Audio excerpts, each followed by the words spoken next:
Entrepreneurs are heroes. You have a dream to make a difference in the world with your product or service and make money doing it.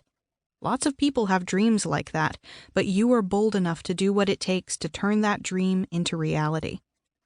Being an entrepreneur is not easy, but every year hundreds of thousands of men and women in the United States decide to take a risk and start a new business. We small business owners quickly realize that outside funding is necessary, or at least highly desirable, for our businesses to get off the ground, operate until they break even, and grow to their ideal size. Many of us turn to our personal resources and assets as a source of business funding. We may use personal credit cards, get loans from family members, take out second and third mortgages, drive Uber, or list our spare rooms on Airbnb. We also operate on a very tight budget. We buy low-quality equipment, try to build our own websites, forego a salary, put a moratorium on family dinners out, and generally tighten our belts for the sake of our businesses. What we entrepreneurs need is funding that does not require sacrificing our personal credit rating, our health, our energy, or our well-being. What are the risks of raising funding? Unfortunately, we may shy away from seeking outside funding because of the stories we hear about the risks of bringing on outside investors. The story of Ben & Jerry's homemade ice cream is a cautionary tale of how raising funding can take your business in a direction you never intended. There are numerous such stories of mission-driven, idealistic founders losing control of their companies, only to see them begin to shed many of the things that made them great in the first place. It's stories like these that make many entrepreneurs hesitant to raise money.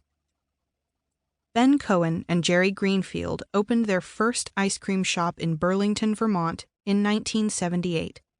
From the beginning, they cared about more than just profit. Ben & Jerry's measured its own success by asking, how much have we improved the quality of life in the community, and how much profit is left over at the end of each month? If we haven't contributed to both these objectives, we have failed. For its chocolate fudge brownie ice cream, Ben & Jerry's purchased brownies from Grayston Bakery, an entity whose mission is to provide employment and support services to former homeless, low-income, and disenfranchised people and their families. In 1984, they offered stock to Vermont residents. About 1,800 households became shareholders, and soon after, they took the company public.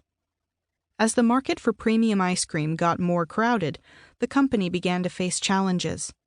In 1994, the company's annual report disclosed that sales growth had slowed, and it had suffered its first financial loss.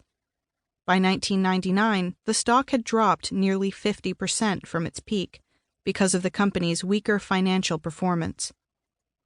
This attracted interest from corporate buyers, who believed they could turn things around by focusing more on the bottom line and less on the mission.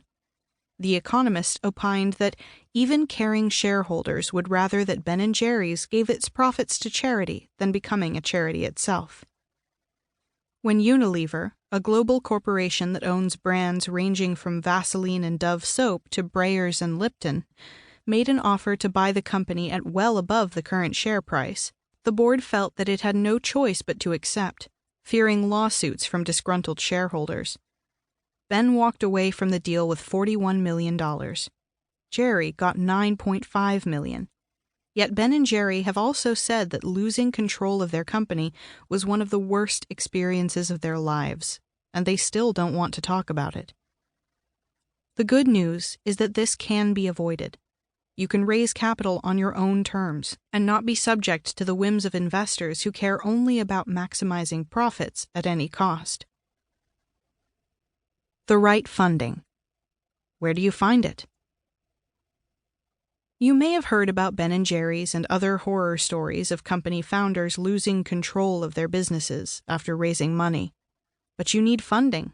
You need funding that allows you to pay yourself a reasonable salary, that allows you to hire the help you need so that you can use your genius where it will contribute the most, that gives you the space to take good care of yourself so that you don't burn out and feel like giving up.